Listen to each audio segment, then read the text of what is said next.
you doing? How you doing? Ain't here in the shop like usual. I'm doing just fine. Say that one more time. I'm doing just fine in here in the shop. Yeah, you closing up. So let's see.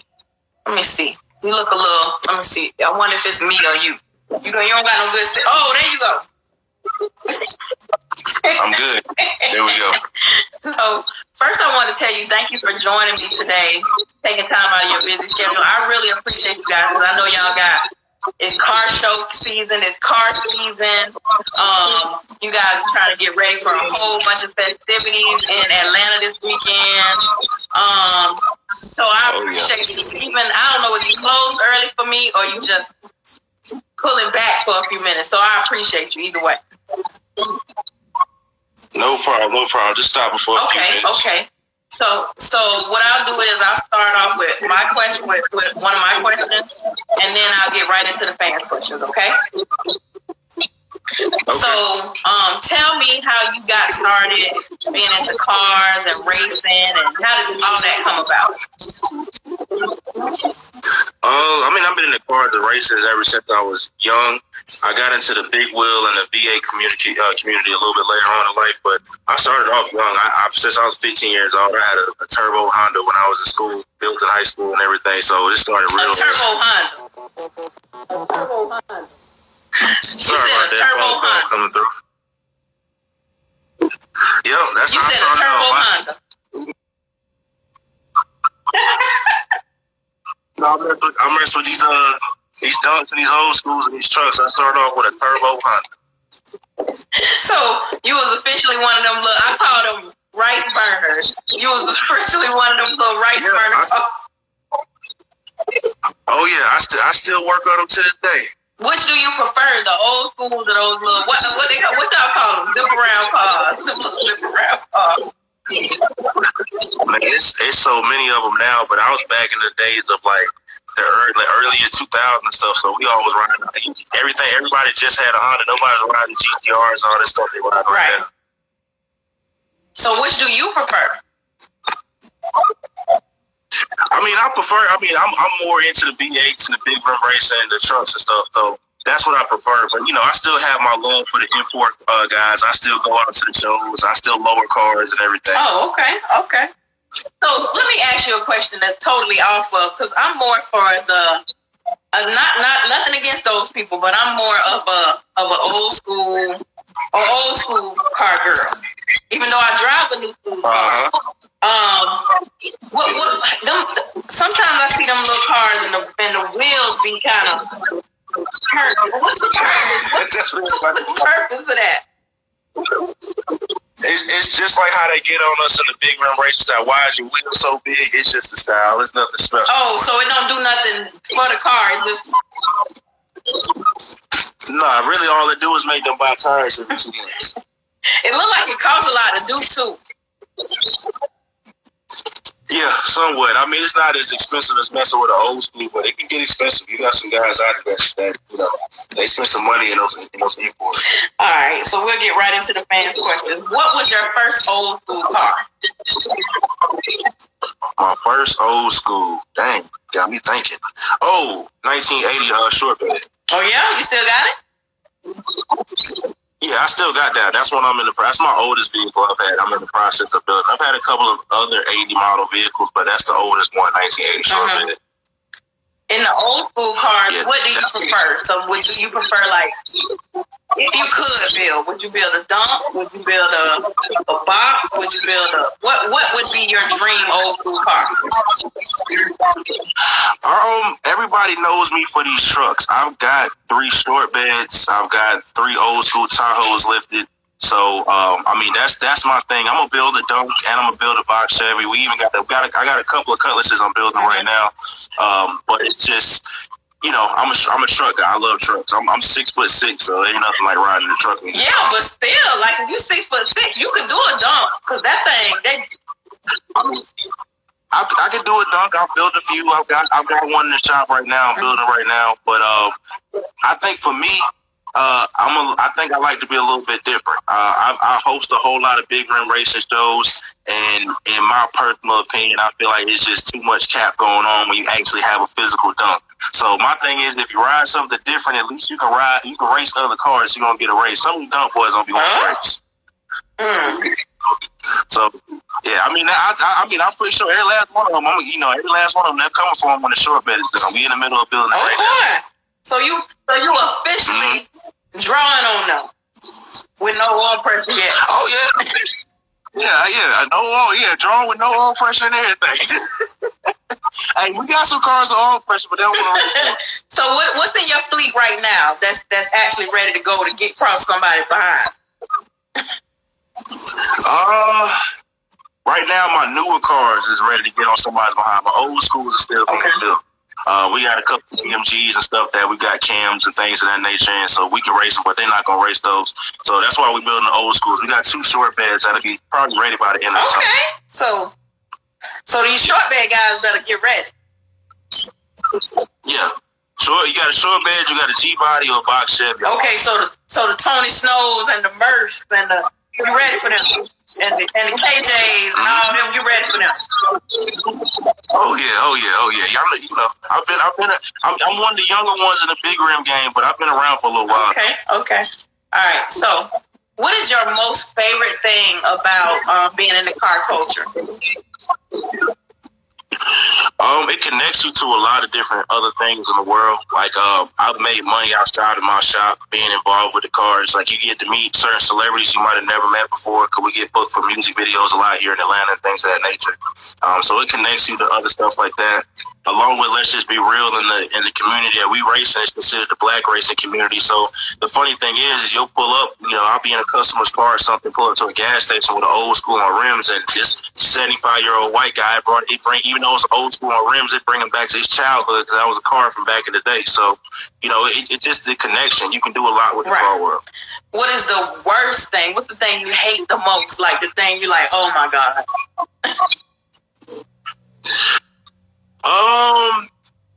I don't really hate it, I say.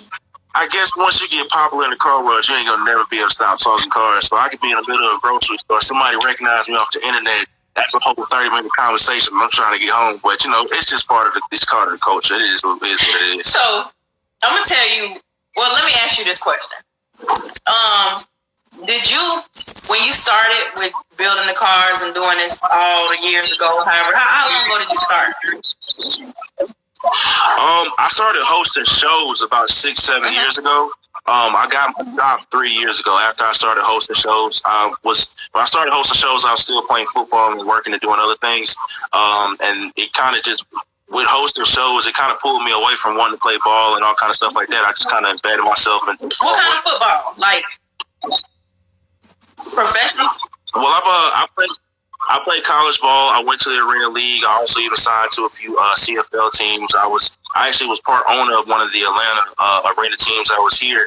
Once that went south, I went back into the car culture, because that's what I love. I started working in a shop, and working in the shop within 6 months, working in a shop in a dealership, I figured it out. So I was like, I'm just buy my own shop. So we ended up partnering with somebody and been going ever since. So when you started that all those years ago, did you ever dream that it would be like where it is now for you?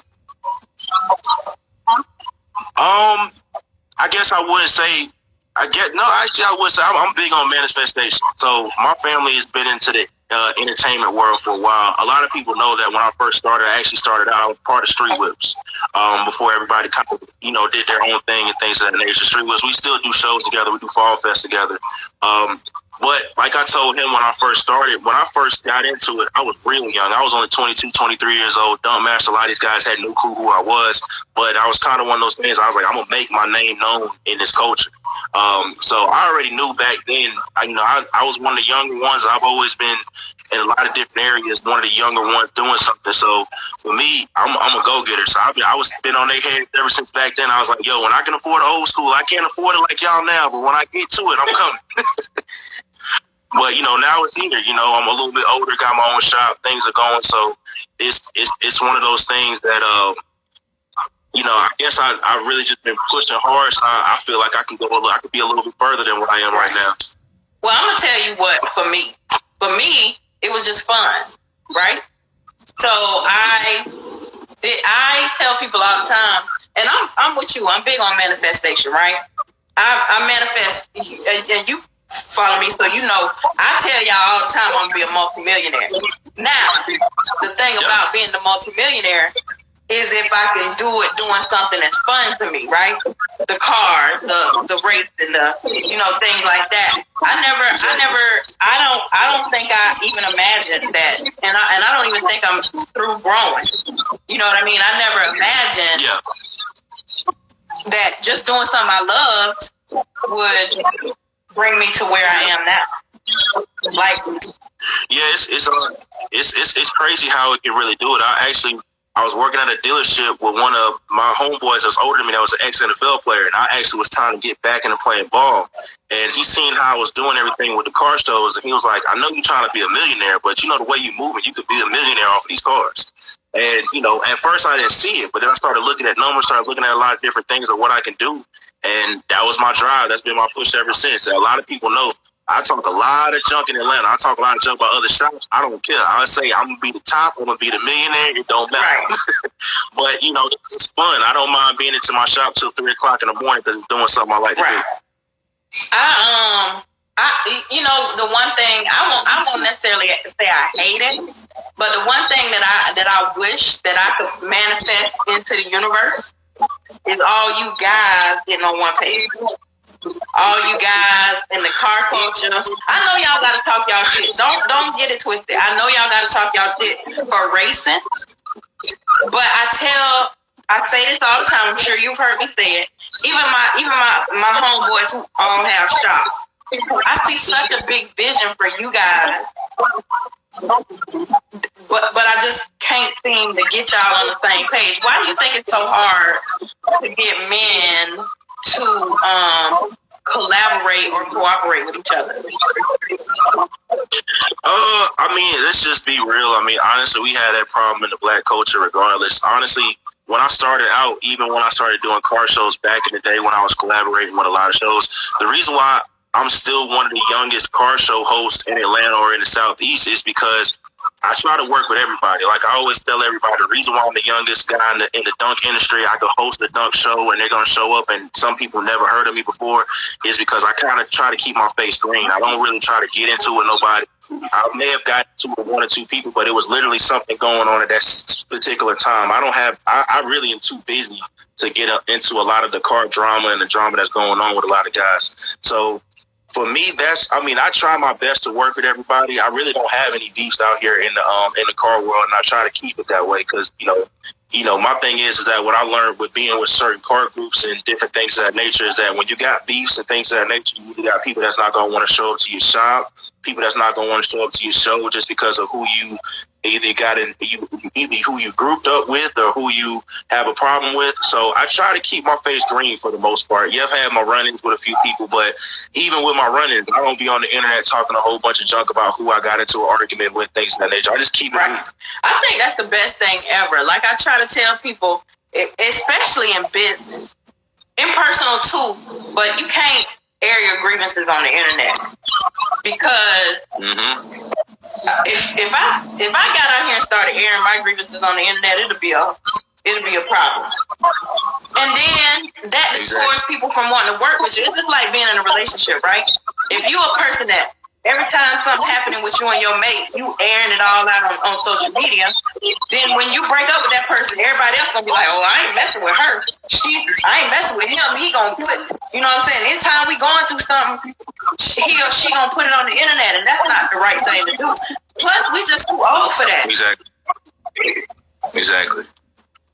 Yeah, I got the one thing that I do that's a little bit different from some guys that's in the big room community is that me coming from athletics and things, I got a lawyer team and a management team behind me. So even when I get pissed off and I try to post something online, if it looks too far off of what's going on in my business, I get a phone call like, yo, take that down. We ain't doing that right now because it's not business. So honestly, that's what has to happen in our culture too, is really for the guys that's doing this stuff for the business, they got to have somebody in their corner that's like, hey, even though you may not see eye to eye with this person and you got this going on, y'all handle that over there. Don't let it come into the race culture or what's really going on, and don't have to post a bunch online about it. You gotta ask, because you need to ask them guys how many of them I done told they need a PR person.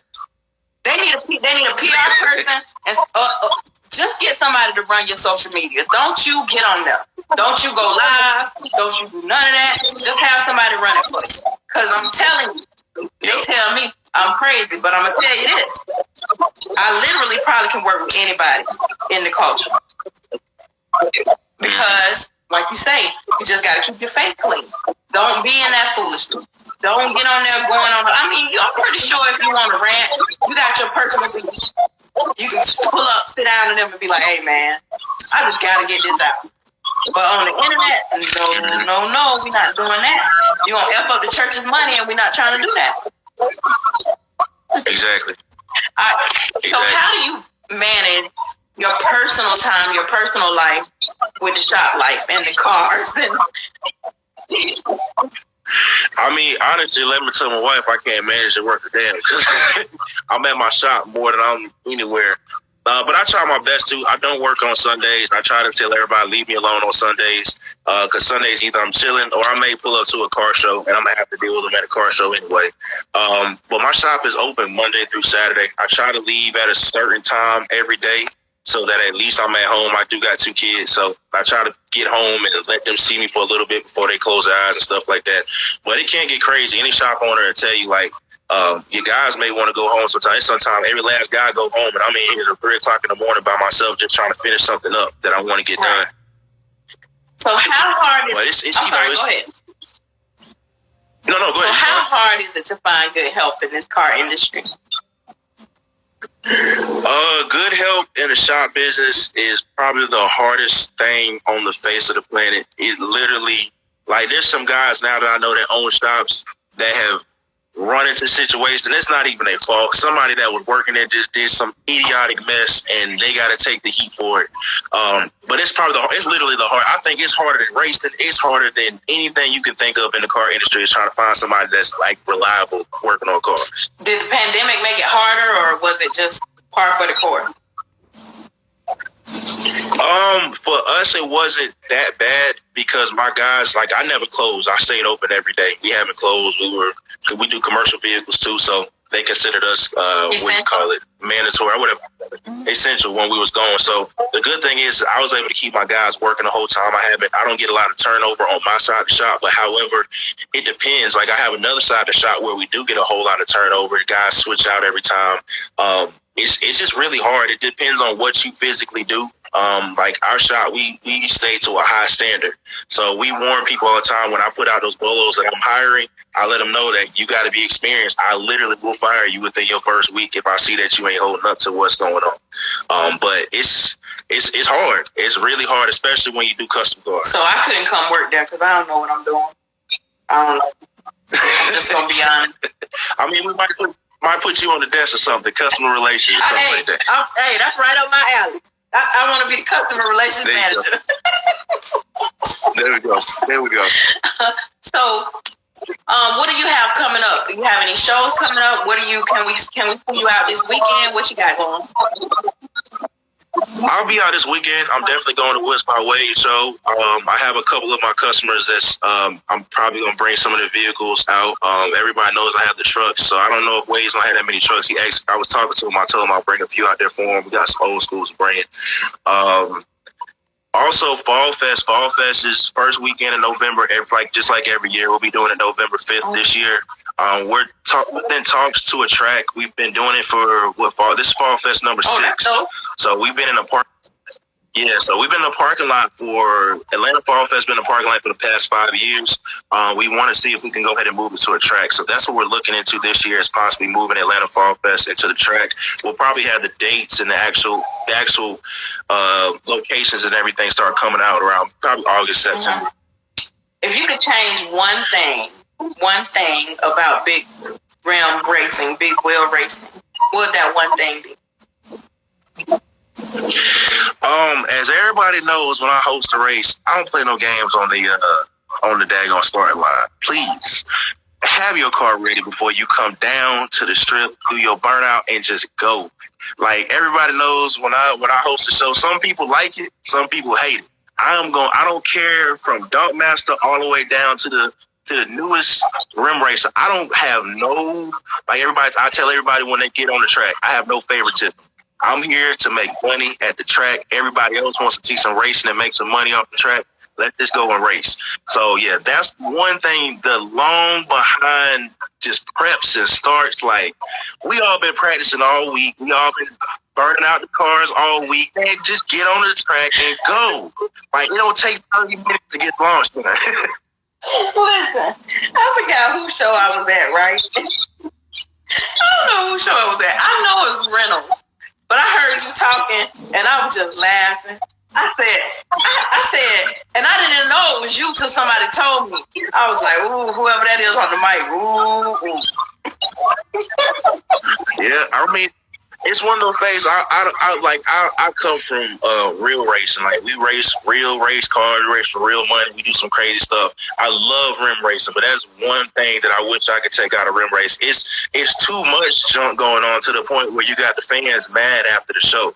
Like, I understand we want to do a little bit of junk talking and do some things to, hype up the race, but get some races going. Like, the last race, the one that you was talking about, that was actually Easy Day from last year.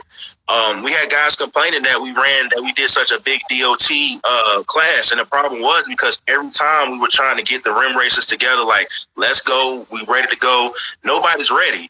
Then once we started getting these guys flying down with these DOT cars, I had them going the whole night, and that's what everybody was talking about. It's like, yo, at least he has some cars going down the track. Because you'll get to a dunk show, and if you don't have another type of car out there, you won't see no cars going down the track. You may see one car that'll go down 30 minutes to an hour later, then you see another car. My thing is hey, you should see a car go down the track every 10 minutes. That's the only way you go down there for. You go down there to race. I know people who literally save up their whole paycheck from during the week when they know there's a race coming, and they waiting to get down into the track, so they just bet on cars. That's fun. So, we got to give them a shot. Right. So I guess it's safe to say you feel like big rim racing is kind of a, let's see, what's a good way to say it? It's kind of a disconnect. Yeah, we got some disconnects. We're working on it. I mean, it's us. We know how we are, but it's fun too at the same time. We're getting bigger. But I know as we get more organized and as more racing happens, we're going to have to get some things together. I see Dunk Master and them getting together with the National Dunk Racing Association. I'm not sure if I'm exactly with it yet, but I do like seeing that there's some kind of organization trying to happen within the culture, because if we don't, eventually our culture is going to get stolen from us. As we know, we don't run the TV networks. We don't do any of that. And that's one of the things outside of the shop stuff that I do. I'm very tied in with media, music. I have my own artists, things of that nature. So when I was only 22 years old messing with the dunk racing stuff, I told Dunk Master, Street Whips, everybody back then, like, yo, this stuff got to get on TV. Like, it has to get on TV ASAP. Because if we don't, over the next 5-10 years, all it's going to take is not to be funny, because we do got some white guys that we like in our industry, but it did start with us. But we're going to get a random white guy that doesn't know us that's going to come out and have some kind of organization or the right money to make it go to where it needs to go, and we're going to lose the culture. So this is what I will say. I have a love-hate relationship with big rim racing. I'm going to tell you why. Because just like you say, we do want to see some racing. So I have now adapted the theory that as long as I can see the races that's promised on the flyer, I'm good. Because it's very few shows where I see a lot of big rim races. I think the first one was the first Big Rim Super Bowl. Remember that happened at the Classic? I swear to God, it was so much racing. Yeah. I left there so drained, so happy. My voice was gone. I was like, this is amazing. And that lets you know that it really can be done. Yeah. It's one of those things. It's just like you said. It's just hard. It's really getting everybody on the same page. I know personally because I've hosted a lot of races myself. I've helped other racing companies get together and get their races together as far as managing their stuff. And it's hard, like just going back and forth, calling between different races, trying to get people there. A lot of people don't know the back end headache of what it takes to put a show together. And then once that show gets going, you still have to rely on other people to make the show. So if everybody's not cooperating once they're there, it can be crazy. But I mean, that's one thing I can't say is when it seems like when we go down to Florida, we try to handle some races. Reynolds gets there sometimes. It's got to. In my personal opinion, is promoters got to start picking more consistent races. I think sometimes we pick too much on the popularity because somebody's popular. We want to get them there, but that popular person car might not be ready. And we've seen plenty of racers that we know. Their car is not ready for 5-6 races in a row that they show up at the track. And I'm not trying to say don't book them, but it's one of those things. I own a shop. I know how it is. You got to get ready. If you're not ready, you're not ready. That's why I don't talk about my trucks that much because they're not ready. That's why I don't talk about the Monte Carlo because I don't want them to be making memes out of me. Talking about. So, but hopefully I'll be ready at some point. Nudge the chops. That's working on my car on here, nudge. I'm about to say, go ahead and nudge them. But I'm about to say, it's the same thing anywhere. Like, I even tell my customers, I do a lot of big lifted trucks and I do old schools. Like, I tell the customer with the old school.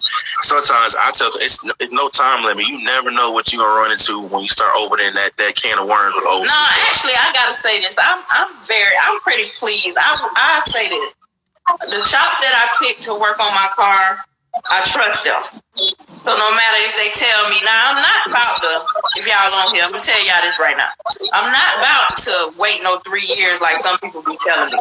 Some people be talking about their car's been in the shop 3 years. And listen, I probably might have to go burn the shop down if my car was in there for 3 years. That's just me. I ain't telling nobody to commit arson because that's on y'all, but I'm just saying. I know, believe me, I understand. Before I got into the shop game, like my square body, my 1980, it sat in a shop for a year and a half.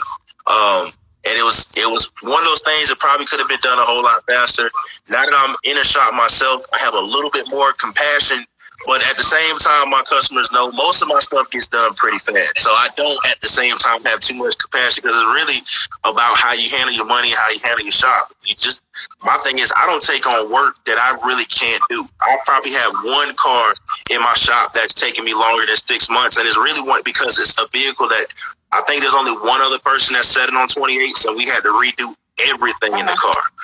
But other than that, try to get my car on a reasonable time, and then also it's about communication. I know here in Atlanta, it's a bad problem with shops communicating with their customers. My customers will tell you, even if I miss your call earlier in the day, I'm gonna call you back that day. You don't know what's going on with the vehicle. Some people, like I know, I've had an experience where somebody had my vehicle and they wouldn't answer the phone for a whole week. So it's you run into. It's really like you said. It's all about running into that trusted shop. And building a relationship with a shop that you feel like is going to be able to handle that long-term bill for you. Well, see, this is the thing, right? I think this is what I feel like. A lot of the shops don't have, so while it's hard to find the manpower out there to work in the shop, they ain't even got nobody to answer the phone. Mm-hmm. So that's the problem I run into. Oh, you don't have nobody to answer the phone? Well, I put it this way: we do have somebody answer. Our shop has 3 different sections. The custom section, I tell everybody that's going to be. That's my bread and butter. That's my baby. So I really don't leave it to my other guys to handle custom because it's too much stuff that gets mixed and confused when I put a custom job and I let somebody else handle it. But at the same time, just like we had to put people in other departments. Eventually, we're gonna have to put somebody in the custom department that just literally just answers the phone for custom. Right. So this is what I think I'm gonna do. So you hear it first. I think I'm gonna go ahead and just recruit me a whole team of secretaries. And I'm going to go around and plan them to all you guys' shops. And y'all going to just pay me a finder's fee. Y'all going to pay them whatever y'all pay them. We got you. Well, the next location is about to open, so we will be hiring again. Oh, you about to open another location? Yep, got you. Oh, that's super dope. Congratulations. When can we expect the grand opening? I'm coming. I'm not sure. I want to open it before Fall Fest, but I don't want to speak too fast just yet because everybody knows about the property stuff going on in Atlanta. It's hard to get property right now. And really for us, really not get into the property. We've gotten to a point where it's gotten to, I guess, I expect a certain thing with a shop, so I don't want to just throw a building open. I want it to be all the way. Right. That's dope. So this be your second location. What? Yeah. Congratulations. That's dope. That's dope. So tell us everything that goes on in your shop. What all do you do? I'm most well known for, I make the joke all the time, even Mike from Tire Kings and other guys, they started to submit to it because they kind of like it. I'm younger, but I call myself the Black Off-Road King of Atlanta. If you need a lifted truck, I know we got the most experience when it comes to lifted trucks. As far as like us, because, lifted trucks wasn't known to the black culture for a while. And then when we was doing it, we'd be pulling up to some of the redneck shops and they bust our heads just trying to get like that. So that's what I'm getting very well known for. When it comes to the old schools, I build motors. We got some builders and things of that nature, but I'm well known for suspension. We redo whole entire suspensions. I have probably one of the hardest old schools to do. We got a 1970 Impala inside the shop right now that we went full tubular suspension on, and it's got it's about to run 28s, and it's the only 1970 4-door on staggered 28s out there right now. But that's what we know. The good thing about being in the import world is like we like to lower stuff and tuck wheels all up in there. So for a long period of time, everybody knows the big wheel world. Nobody wanted their fit. Nobody's fitment was sitting in there right. My big thing is I want it squatted. I need the wheel up in the fender. I don't want it outside the fender. So that's what everybody brings to us to get notched and brand new suspension. I'm not promoting it yet because we're already backed up. We do have a painter now. I don't want everybody to, hang up in the DM be like, yo, I need a paint job. Y'all call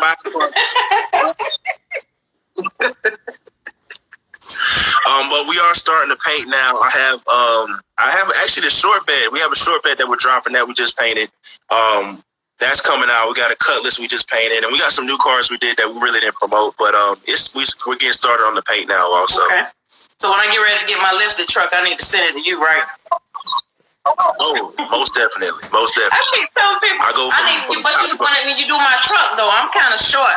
I'm kind of almost like a tall midget, so I'm going to tell you what I need, right? So I need, when you build my truck, I need, like, stairs to drop down. You get what I'm saying? I need, like, boom, boom, boom, boom, boom. That's what I do. I do the electric steps. I've done it on a couple vehicles, so we got you for sure. It's probably for as much as it's going to cost me, I need to be climbing the stairway to get up there.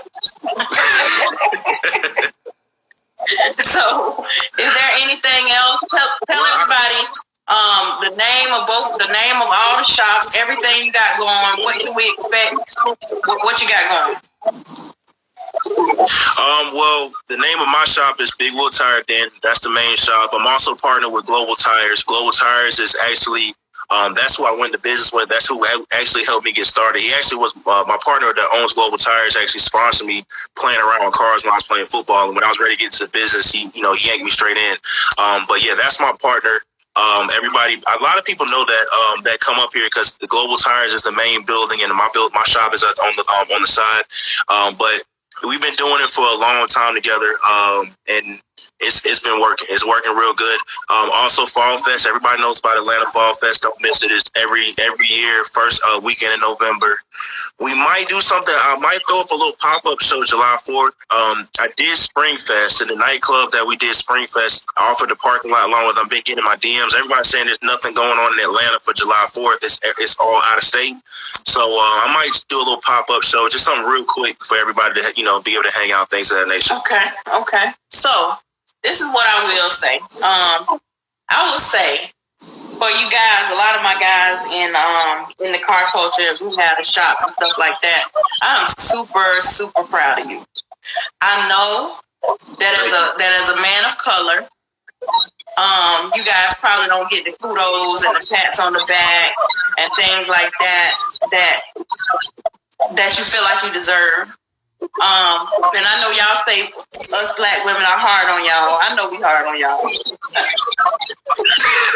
But I want you to know that we are super proud of you guys. Like, for you, a lot of you guys, you know, y'all have different stories.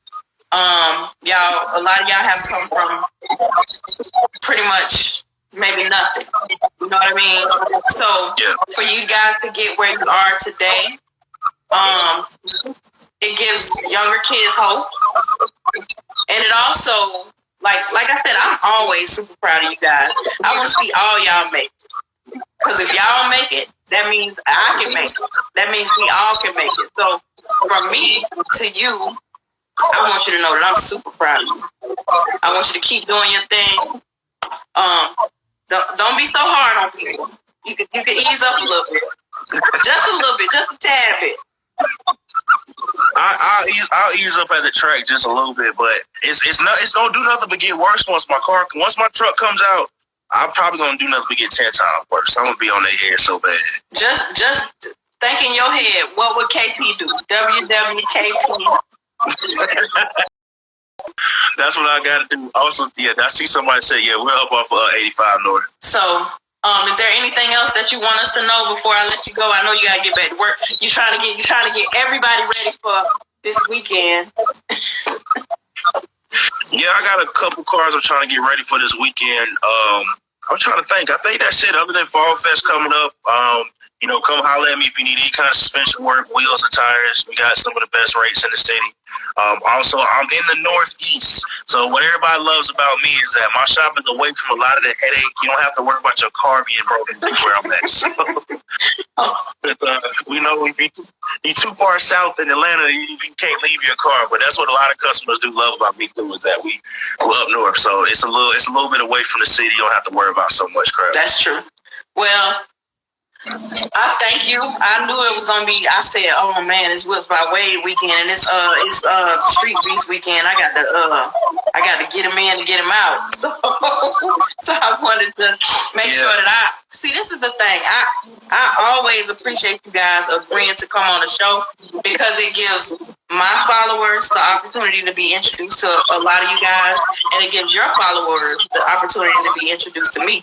So for that, I appreciate it because you guys don't have to say yes. I really appreciate it.